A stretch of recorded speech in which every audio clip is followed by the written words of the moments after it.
আমি আপনাদের অনুরোধ করব, যারা সমাজের নেতৃস্থানীয় আছেন, আল্লাহর হস্তে বলছি, একদিন আল্লাহর কাঠগড়ায় আমাদের দাঁড়াতে হবে। খুব ভালো করে বুঝুন, আল্লাহ কোরআন কারিমে বলেছেন, ইন্নাল্লাযীনা ইউহিব্বুনা আন তাশিআল ফাহিশাতু ফিল্লাযীনা আমানু লাহুম আযাবুন আলীমুন ফিদ দুনিয়া ওয়াল আখিরাহ ওয়াল্লাহু ইয়ালামু ওয়া আনতুম লা তা'লামুন।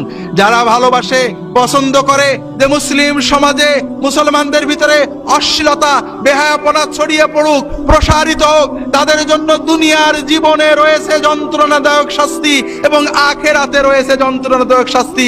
আর আল্লাহ জানেন, তোমরা জানো না। আমি আপনাদের বলবো যে এই যুবক কিশোরদের ঈমান রক্ষা করার জন্য, আমাদের আগত প্রজন্মগুলোকে অশ্লীলতা, বেহায়াপনা, অবক্ষয় থেকে রক্ষা করার জন্য শুধু নসিহত নয়, মেকানিজম তৈরি করতে হবে, আদর্শ স্থাপন করতে হবে, তাদেরকে ভালোকে উৎসাহ দিতে হবে, খারাপ থেকে নিষেধ করতে হবে, নিরুৎসাহিত করতে হবে। আর এই জন্য অনেক বিষয়ের পাশাপাশি সবচেয়ে বড় বিষয় হলো তাদেরকে মসজিদমুখী করতে হবে, নামাজমুখী করতে হবে, দ্বীনমুখী করতে হবে, ধর্মীয় চেতনাও তাদের ভিতরে আনতে হবে, আল্লাহর ভয় আনতে হবে। বিশ্বাস করেন, এই নগ্ন সমাজেও অনেক ছেলে মেয়ে আছে শুধু একমাত্র মাওলানা সাহেবের কথায় এখনো সে নিজেকে পবিত্র রেখেছে, এখনো নামাজ পড়ে আল্লাহর পথে থাকতে চায়। তার পিতামাতা তাকে ছেড়ে দিয়েছে, তার স্কুল, তার প্রতিষ্ঠান, তার সকল প্রচার মাধ্যম তাকে পাপের পথে থাকে, পাপের দিকে তাদেরকে আহ্বান করে।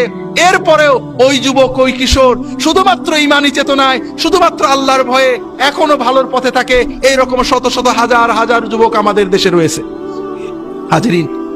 কিন্তু এরা কতদিন থাকবে? চারিদিকে ঈমান চোর কারখানা খোলা হয়েছে, বাঁচাতে হবে হাজিরিন। এই বাঁচানোর, আমার ছেলে, আপনার ছেলের ঈমান বাঁচানোর দায়িত্ব আমাদের সরকারের, ঠিক না ভাই? ছেলে কার? আর আমার ছেলের ঈমান বাঁচানোর দায়িত্ব সলিমউদ্দিনের বাপের, নাকি কার? আমার ছেলের বাপের, ঠিক না? পরের ঘাড়ে দোষ দিয়ে আল্লাহর কাছে বার হবেন না। দুনিয়ায় হয়তো লিখসার দেওয়া যাবে। বড় আফসোস লাগে, আমাদের মুসলমান অভিভাবকেরা, ঢাকা শহরের মানুষেরা সারাদিন ব্যবসা করেন, চাকরি করেন, অবসর সময় টিভি দেখেন, ক্লাবে যান, কিন্তু ছেলে মেয়েদেরকে সময় দেন নাকি? দেন নাকি ভাই? আল্লাহর হস্তে বলছি, আমি শেষ করে দেব। ছেলে মেয়েদের সময় দেন।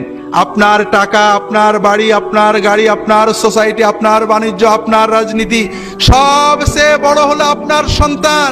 আপনার টাকা, আপনার বাড়ি, আপনার গাড়ি কোনোটাই জান্নাতে যাবে না, জান্নাতে নেবে না। কিন্তু খুব ভালো করে বুঝুন, আপনার ছেলে, আপনার মেয়ে, আপনার পরিবার, এটা আপনার দুনিয়ার পরিবারকে জান্নাত বানাবে এবং এরা আপনাকে জান্নাতে নেবে, আপনার সাথে জান্নাতে যাবে।